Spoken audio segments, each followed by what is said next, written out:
Just another routine mission. Why do they always say that before a mission? Of course it's routine. You haven't done anything yet. It's everything that happens along the way. The choices you make, the paths you choose, that turn the routine into anything but. Of course, that's how it started. A routine mission, answering a distress call. And look where that got me. We were testing out the Normandy, Captain Anderson's new ship, when the distress call came in. An Alliance patrol on Eden Prime had been attacked.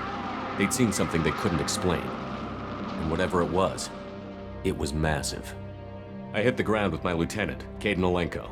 A good kid, loyal, by the book, with a talent for biotics. We came across the lone survivor of the patrol, Gunnery Chief Ashley Williams. A soldier to the core. Tough, disciplined, ready to take on whatever came her way. Ashley joined up with us and took us to the spot where she lost her squad. That's when we saw it. The ship. Like nothing I'd ever seen. It was massive, scorching the colony and everything around it as it blasted away. We followed the path of destruction to an artifact, a beacon left by a long-dead race called the Protheans. The colony had dug it up, and whoever attacked them had tried to take it. Chief Williams made the mistake of getting too close. It hit her with some type of energy. I grabbed her and threw her out of the way. That's when it hit me. Hard. Every muscle in my body went rigid. I couldn't move, could barely breathe. Everything went black. And then I saw something. A vision. Dream. A nightmare. By the time I woke up, we were halfway to the Citadel on our way to meet the Council. I was expected to explain what I'd seen.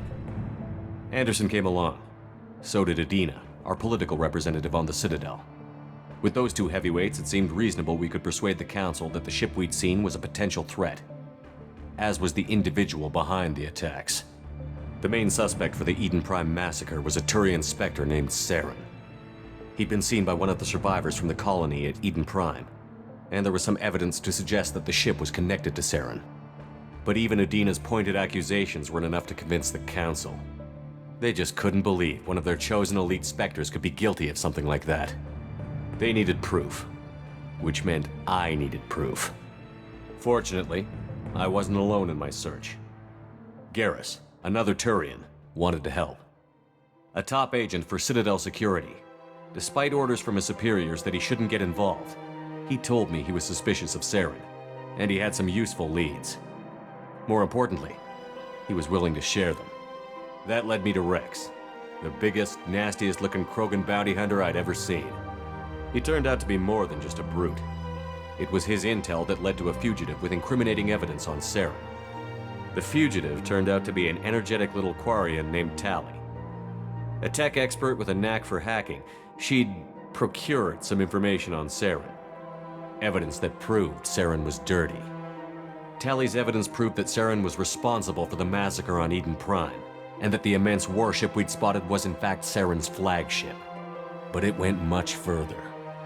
Saren was trying to find a way to bring back a race of sentient machines from dark space. Machines allegedly responsible for cleansing the galaxy of all organic life.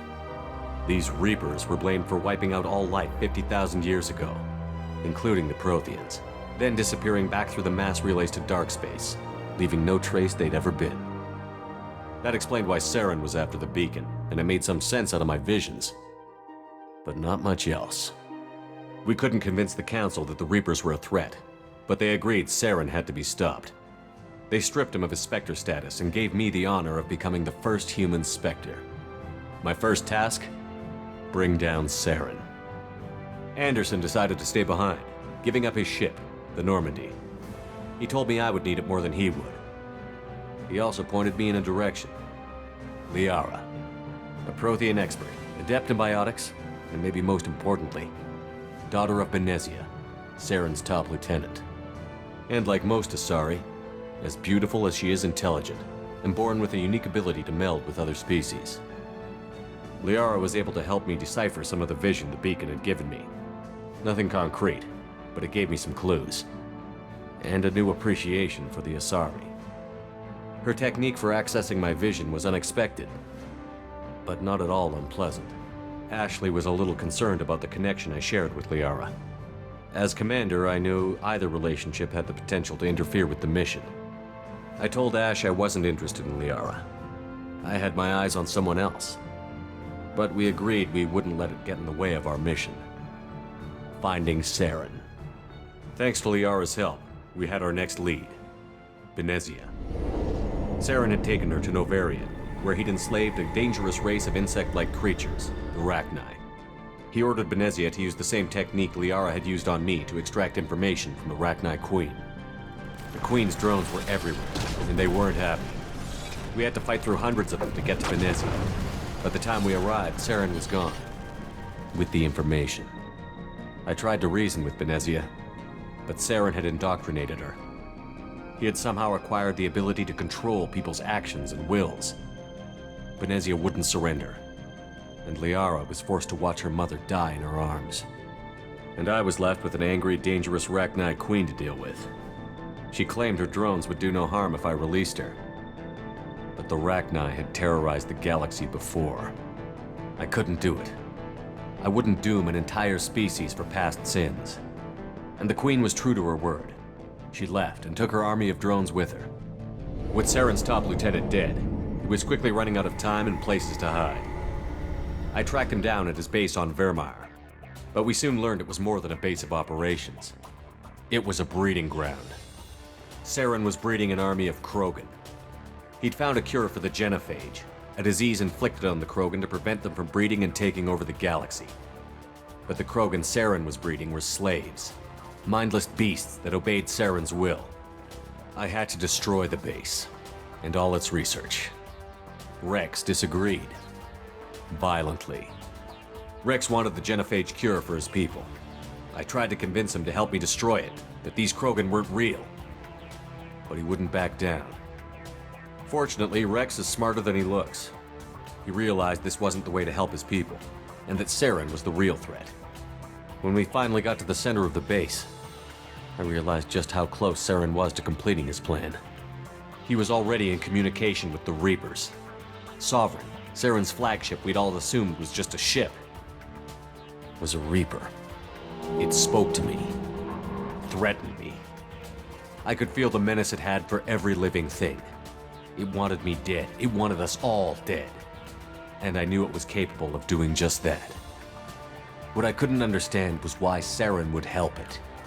But there was no time to think about it. Sovereign knew where we were. We had to destroy the base and get the hell out. I split up my team in 2 squads, sending Ash with one and Caden with the other as a distraction. We had a nuke, and we planned to use it. Before we could detonate the bomb, Saren showed up. We fought. I stalled him to make time for my team. And in talking to him, I realized the truth. It wasn't Saren who was indoctrinating everyone. It was Sovereign. The Reaper. And Saren was in deeper than all of them. He tried to convince me he was still in control. Said he found a way to reduce the Reaper's influence, but he was kidding himself. Or believing the lies Sovereign was telling him. Before I could convince him to stop, he ran, leaving me just seconds to extract my squad mates. I tried, but I wasn't fast enough. I could only save one of them. Caden was a good man, and a great soldier. But I had to choose, and I chose Ash. That was the last time Saren would slip away from me. I knew then, the next time we met, one of us would die. With my team mostly intact, we chased Saren and his army to Ilos, a long-lost planet that had once belonged to the Protheans. As we prepared for what we knew would be a desperate fight, I spoke to my crew. We were just one ship, against Saren's growing army. I assured them all that despite the odds, we could defeat him. But Ash saw through my words. She knew I was hurting after Caden's death. She could sense my doubts.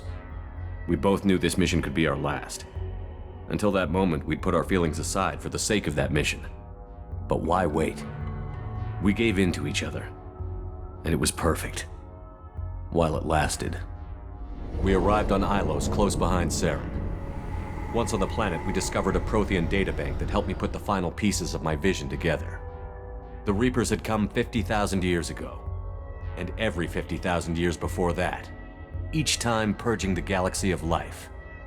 The Protheans had fought and died, like every species before them.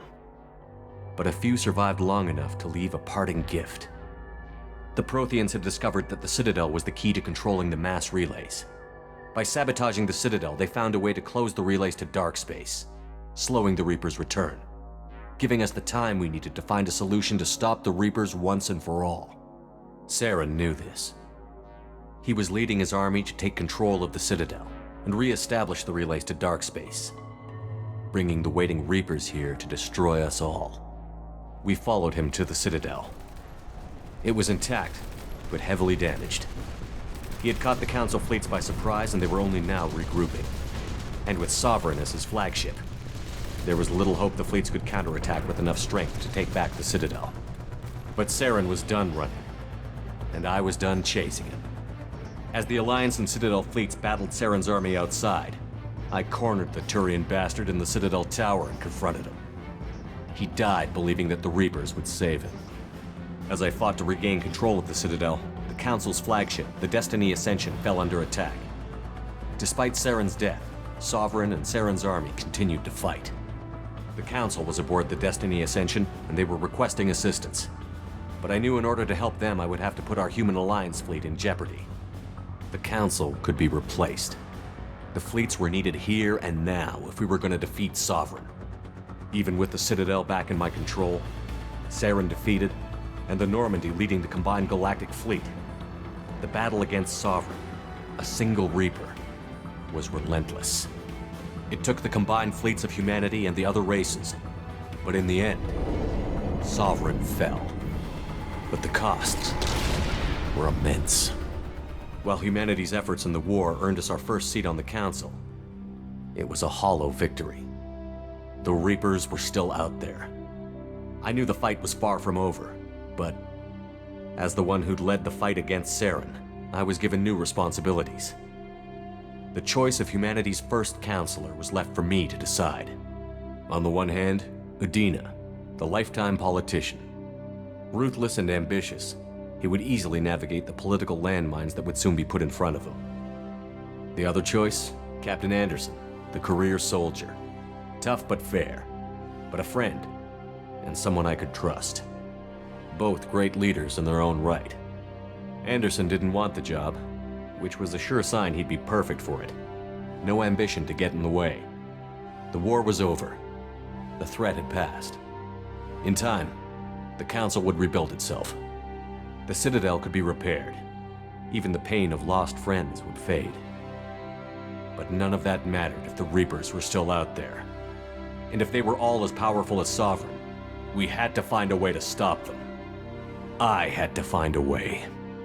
I gathered my crew, took my ship, and went in search of answers. Officially, the Council would only say I was assigned to cleanup duty, rooting out any remnants of Saren's army. Just another routine mission.